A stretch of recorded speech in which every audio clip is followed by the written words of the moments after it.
પીઓકેના લોકો આપણા ભાઈ બહેન એક દિવસ સામેથી જ ભારતમાં ભળી જશે. રાજનાથસિંહ. સંરક્ષણ મંત્રી રાજનાથસિંહે આજે પાકિસ્તાનની ઊંઘ ઉડાડી દે તેવું ચોંકાવનારું નિવેદન આપ્યું છે. તેમણે કહ્યું કે પીઓકેમાં ભારતના પોતાના લોકો રહે છે. એક દિવસ તેઓ પોતાના વતન પરત ફરશે. તેઓ ભારતીયો છે. નવી દિલ્હી ખાતે યોજાયેલા એક કાર્યક્રમને સંબોધતા રાજનાથસિંહે જણાવ્યું કે પાકિસ્તાન અધિકૃત કાશ્મીરમાં આપણા પોતાના લોકો રહે છે.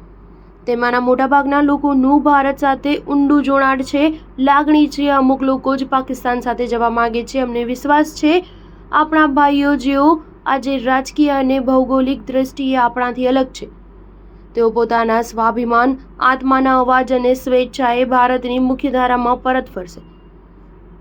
રાજનાથસિંહે આગળ કહ્યું કે ભારત હંમેશા દિલોને જોડવા મુદ્દે વાત કરે છે. તે પ્રેમ, એકતા, સત્યમાં માને છે. હવે એ દિવસ દૂર નથી જ્યારે આપણો હિસ્સો પીઓકેમાં પરત મેળવીશું.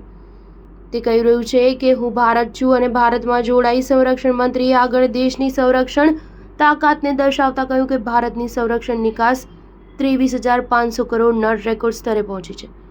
આજે માત્ર ફાઇટર પ્લેન તથા મિસાઇલ સિસ્ટમ જ નહીં, પણ આપણે ન્યૂ એજ વોરફેર ટેકનોલોજી વિકસિત કરી રહ્યા છીએ. ઓપરેશન સિંદૂરમાં જોવા મળેલી આપણી સ્વદેશી સંરક્ષણ તાકાતથી વિશ્વ ચોંકી ઉઠ્યું છે. Bharat AI, cyber defence, unmanned system, space આધારિત સિક્યુરિટી પર કડક જમાવી રહ્યું છે. આતંકવાદને સંરક્ષણ આપવા બદલ પાકિસ્તાનની ટીકા કરતા સંરક્ષણ મંત્રીએ કહ્યું, આતંકવાદનો ધંધો ચલાવવો ખર્ચ અસરકારક નથી, પણ તેની ભારે કિંમત ચૂકવવી પડી શકે છે, જે આજે પાકિસ્તાન સમજી ગયું હશે.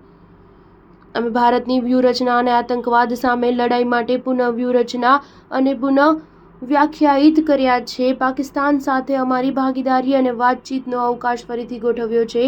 હવે જ્યારે પણ વાતચીત થશે ત્યારે તે ફક્ત આતંકવાદ અને પીઓકે પર જ હશે. સ્ટાર ન્યૂઝ 7 હંમેશા સચ્ચાઈની સાથે.